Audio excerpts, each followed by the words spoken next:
The late afternoon sun glinted off my Rolls Royce as I sat in my parents' driveway, staring at the house I'd grown up in. The once pristine Victorian mansion looked tired now. Paint peeling, gutters sagging, the carefully manicured lawn I remembered overgrown and patchy.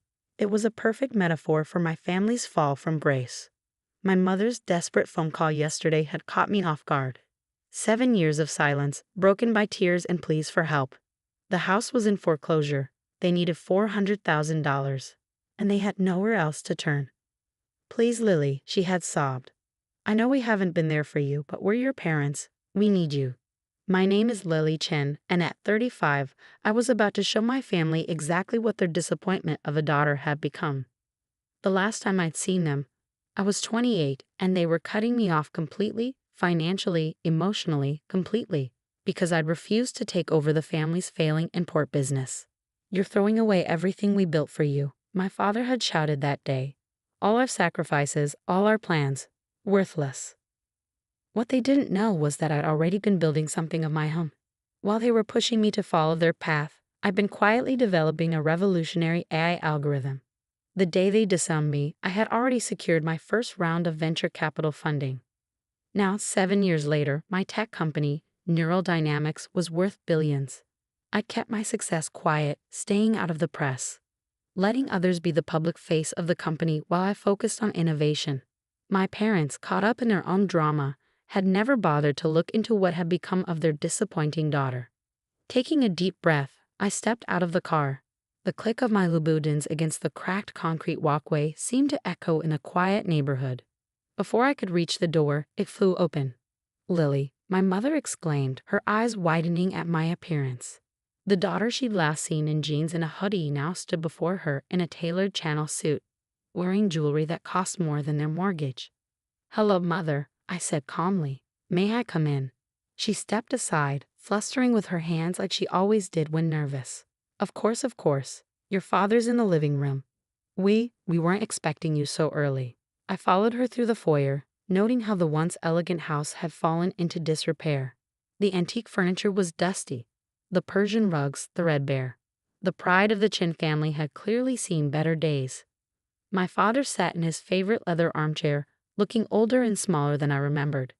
His eyes narrowed as he took in my appearance. "You look expensive," he said, his tone a mix of confusion and suspicion. "Things have changed, Father," I replied, sitting down across from him. "But then that's why I'm here, isn't it? Things have changed for you too." My mother perched on the edge of the sofa, wringing her hands. "Lily, we're so grateful you came. We didn't know who else to turn to. The bank is foreclosing," I finished for her. "Yes, you mentioned that. Along with the fact that you need $400,000 to save the house. What I'd like to know is how you got here." My father's face darkened. "The business had some setbacks. The market changed, suppliers became unreliable. We had to take out loans to keep things afloat." I nodded slowly. "The import business I refused to take over. The one you said I was foolish to walk away from. That business." "Lily," my mother interrupted, clearly trying to prevent an argument. "Please, we know we hurt you. We said terrible things. But we're your parents and we need help." I studied them both, my proud father, now unable to meet my eyes, and my mother, still trying to manage everyone's emotions. They looked tired, defeated. Part of me wanted to tell them everything right then, about my success, my company, the fortune I built. But another part, the part that remembered years of criticism and control, wanted them to understand exactly what they'd thrown away. "Show me the paperwork," I said finally. "Everything, the loans, the business records, all of it. If I'm going to help, I need to know what I'm dealing with." My father started to protest, but my mother quickly gathered a stack of documents from a drawer. As I reviewed them, the full picture emerged. The business had been failing for years, long before they pressured me to take it over. They'd mortgaged the house multiple times, taken out high-interest loans, and now everything was coming due. "You're not just in trouble with the house," I said, looking up from the papers. "The business is completely underwater. You need a lot more than $400,000 to fix this." "We just need to save the house," my mother said quickly. "The business, we can figure that out later." I set the papers down and leaned back, studying them. "Why did you really call me? After 7 years of silence, why now?" My father shifted uncomfortably. We heard rumors about your company. Someone mentioned you were doing well in tech. We thought. You thought I might have enough money to bail you out, I finished. But you didn't bother to actually find out what I've been doing all these years, did you? We were angry, my mother admitted softly. When you left, when you rejected everything we planned for you, it felt like betrayal. We were too proud to reach out to see what you'd made of yourself. I stood up, walking to the window. The garden where I'd spent countless hours as a child was overgrown now. The roses my mother had once tenderly cared for choked by weeds. Do you know what neural dynamics is? I asked, not turning around. Some sort of computer company, my father ventured. I couldn't help but laugh. Some sort of computer company. Yes, I suppose that's one way to put it. I turned to face them. Neural Dynamics is one of the fastest growing AI companies in the world.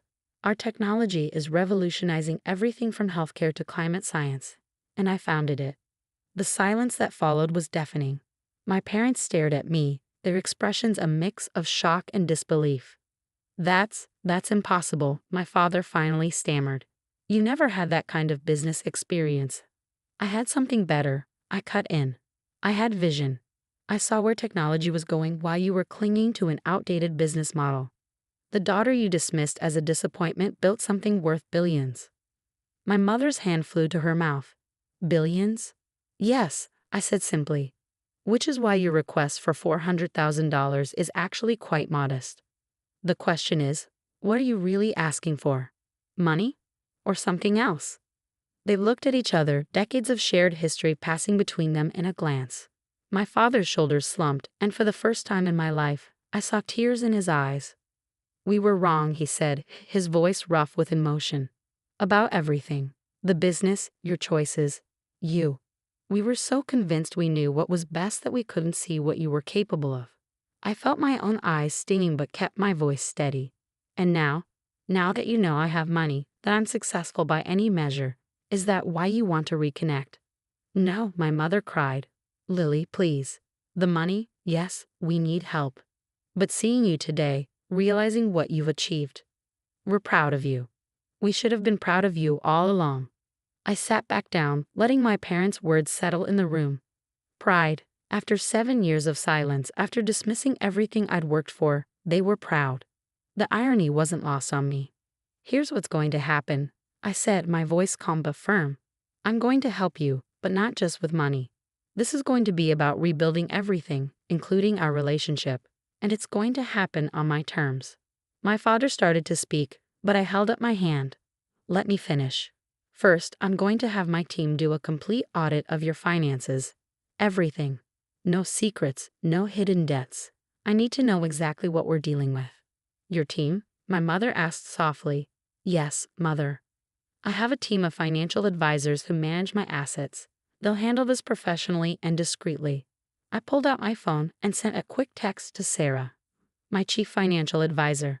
Within moments, she replied confirming she'd start the process immediately. Second, I continued, we're going to talk. Really talk. About everything that happened, everything that was said. No more sweeping things under the rug or pretending the past didn't happen.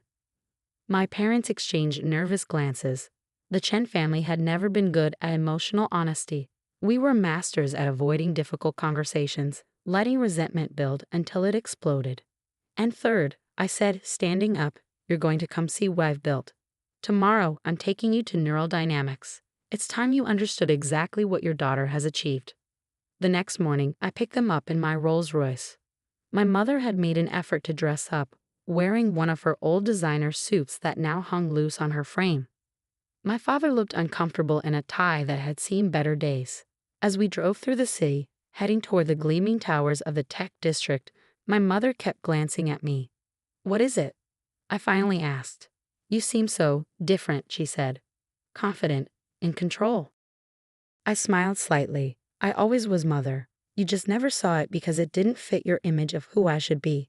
We pulled into the private parking garage beneath the Neural Dynamics building, 40 stories of glass and steel that housed over 3,000 employees. As we stepped into the private elevator, my father's eyes widened at the fingerprint scanner. Security is tight, I explained. We develop proprietary technology here. What we're working on is worth billions. The elevator opened directly into my executive suite on the top floor. Floor-to-ceiling windows offered a panoramic view of the city, and multiple screens displayed real-time data from our global operations. "This is impressive," my father said, turning slowly to take it all in. Sarah was waiting for us, tablet in hand. "Ms. Chen, I have the preliminary audit results." I nodded. "Thank you, Sarah. What's the damage?" She glanced at my parents before continuing. "Total outstanding debt is approximately $2.3 million, including the house mortgages, business loans, and various credit lines. Most of it is high interest and overdue." I heard my mother's sharp intake of breath. The number was clearly higher than they'd admitted, even to themselves.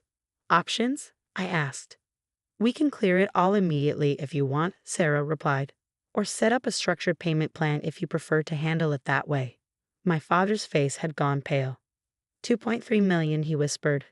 "Lily, we had no idea it had gotten so bad." "You didn't want to know," I corrected him. "Just like you didn't want to know what I was doing with my life. It was easier to look away." I turned to Sarah. "Set up a payment plan. I'll cover it all, but I want it structured properly, and I want the business officially closed. No more throwing good money after bad." After Sarah left, I led my parents into my private conference room.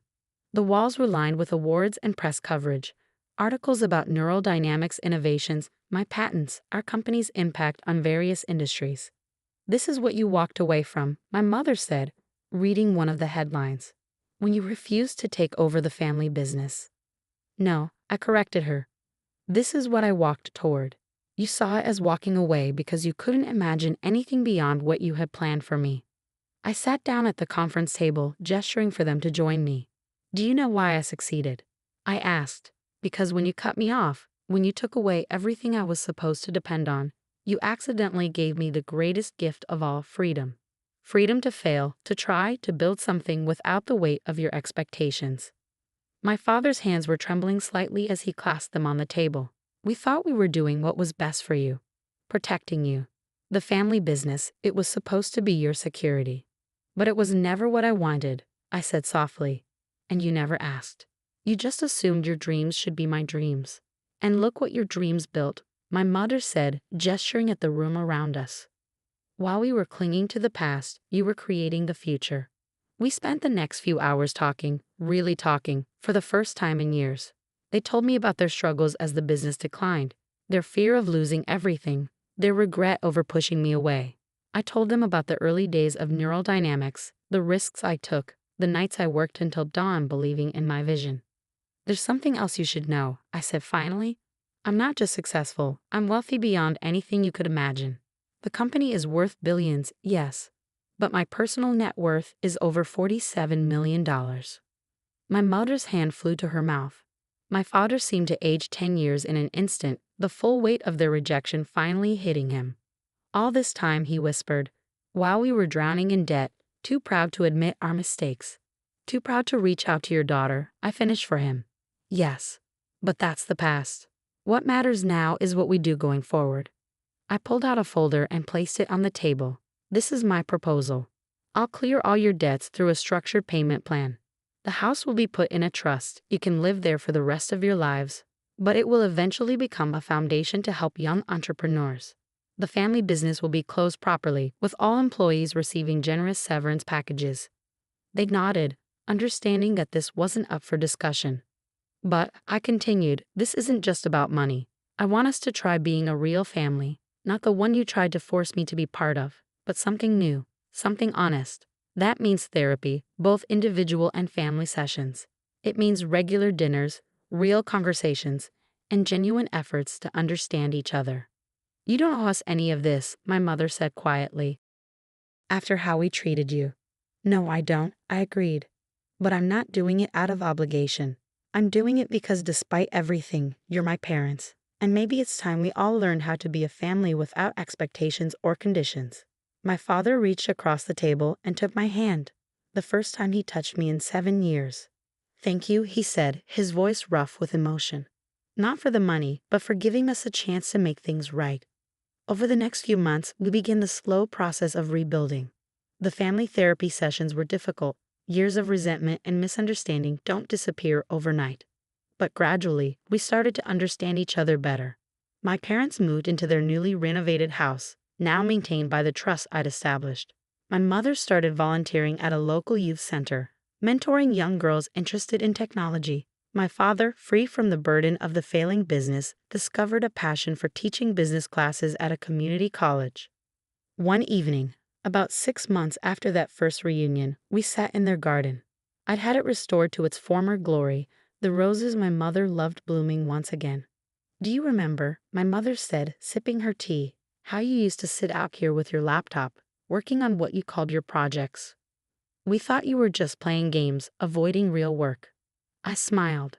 Those projects were the early versions of the AI algorithms that would eventually become neural dynamics core technology.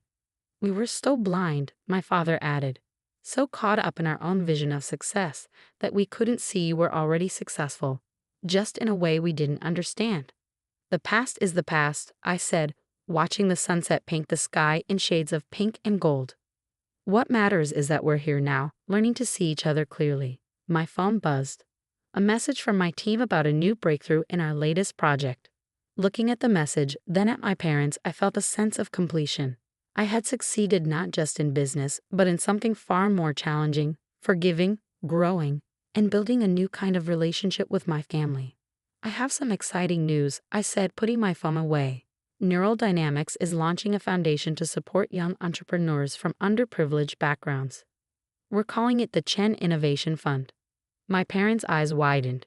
"You're using our name?" my father asked. "Yes," I replied, "because despite everything, you taught me something valuable, the importance of legacy, just not in the way you planned." My mother wiped away tears as my father squeezed her hand. We sat there in the garden, watching the day fade into night, three people who had lost their way finding a new path forward together.